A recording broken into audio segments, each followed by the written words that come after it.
Halo semuanya, perkenalkan saya Stanley, NIM 2543044, Prodi Psikologi, Fakultas Humaniora dan Ilmu Pendidikan, dan dalam tugas kali ini, dosen pengampu saya adalah Victorianus Supriyantoro, ahli media pendidikan, sarjana psikologi, magister manajemen. Coba kita pikirkan, dalam kehidupan kita, mulai dari gadget yang kita gunakan, termasuk yang digunakan untuk merekam video ini, hingga media sosial dan juga pekerjaan kita sehari-hari, semuanya dipengaruhi oleh iptek, ilmu pengetahuan dan teknologi. Dalam kita menghidupi kehidupan berbangsa dan bernegara di negara tercinta kita Indonesia, kita menjalankan hidup demokrasi.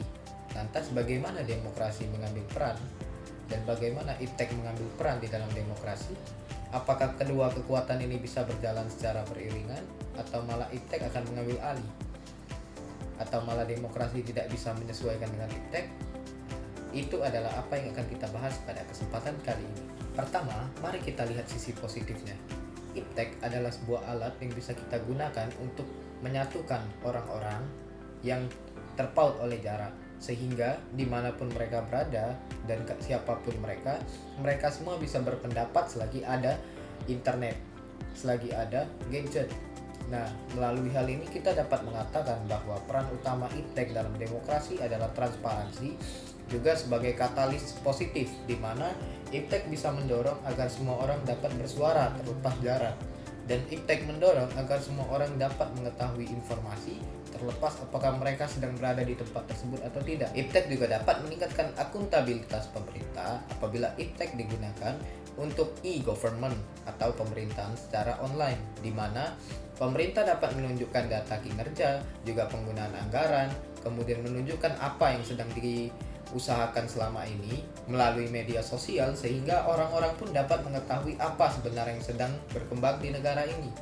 Bahkan di beberapa negara, voting tidak lagi dilakukan melalui pemilihan umum, tetapi dilakukan secara online untuk menghindari kecurangan pada tempat pemungutan suara. Singkatnya, iptek adalah peruntuk tembok yang menghalangi demokrasi, yang bisa membuat demokrasi berjalan dari rakyat, oleh rakyat, dan untuk rakyat. Namun, setiap mata uang punya dua sisi.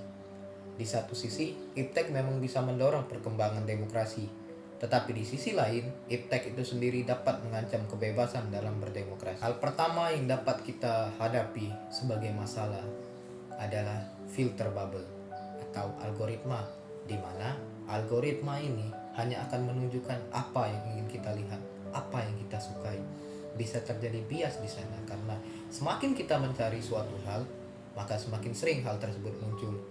Hal ini menyebabkan kita akan sulit mencari informasi yang sesuai bila kita tidak mempunyai pemikiran yang kritis, dikarenakan apa yang ditampilkan hanyalah apa yang sesuai dengan selera kita saja, bukan kenyataan yang sedang terjadi di dalam kehidupan bernegara.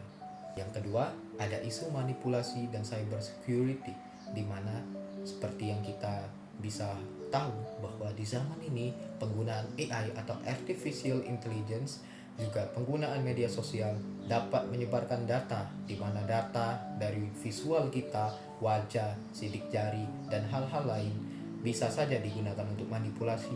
Keamanan kita pun tidak terjamin, dikarenakan kita tidak tahu betul kapan data ini akan tersebar, sehingga ini pun dapat menjadi sebuah ancaman tersendiri, di mana mungkin saja suatu saat suara kita dalam berdemokrasi bukanlah suara kita lagi, melainkan manipulasi dari suara kita itu sendiri. Yang ketiga, dikarenakan ada pengumpulan data-data ini, adalah mungkin untuk apa preferensi masyarakat dan apa yang diinginkan masyarakat menjadi sebuah rencana yang bisa dimanipulasi, dikarenakan orang-orang yang memiliki pengaruh tahu apa yang sebenarnya kita inginkan.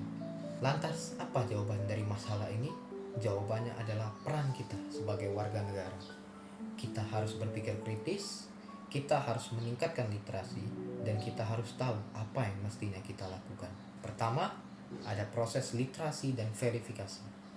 Selain meningkatkan literasi kita akan digital dan literasi kita akan pemerintahan, kita juga harus tahu bahwa semua hal di dunia ini harus kita ketahui dulu kebenarannya, di mana kita bisa melakukan verifikasi apakah data tersebut diperoleh dari sumber yang valid, apakah data tersebut memang ada dan apakah data tersebut memang berupa fakta. Selain itu, kita harus menuntut regulasi yang etis di mana pemerintah dan juga perusahaan yang besar yang menggunakan data sebagai proses kerja mereka semestinya melindungi data dari pengguna, bukan dimanfaatkan untuk dimanipulasi dan disebarluaskan tanpa adanya kepentingan yang mendukung kehidupan pribadi itu sendiri. Dan secara intinya, tanggung jawab kita adalah menggunakan iptek untuk menyatukan kita semua ke dalam kehidupan berbangsa dan bernegara yang menggunakan demokrasi dengan baik, bukan untuk memecah belah, bukan untuk menggunakan media sosial sebagai tempat menyebarkan perpecahan, tetapi kita harus menyebarkan apa yang semestinya mendukung kemajuan. Masa depan tidak ditentukan hanya oleh kekuatan iptek, tapi juga oleh kekuatan manusia dalam persatuan itu sendiri.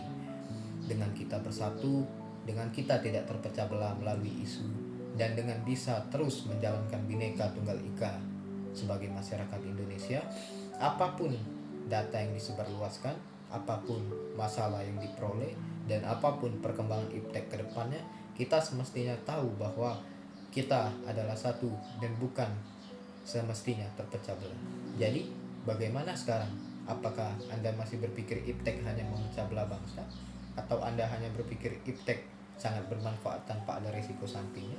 Mari kita berpikir secara bijak, mari kita menjalankan kehidupan berbangsa dan bernegara yang baik, serta marilah kita terus mendukung persatuan dan kesatuan dalam kehidupan berbangsa dan bernegara.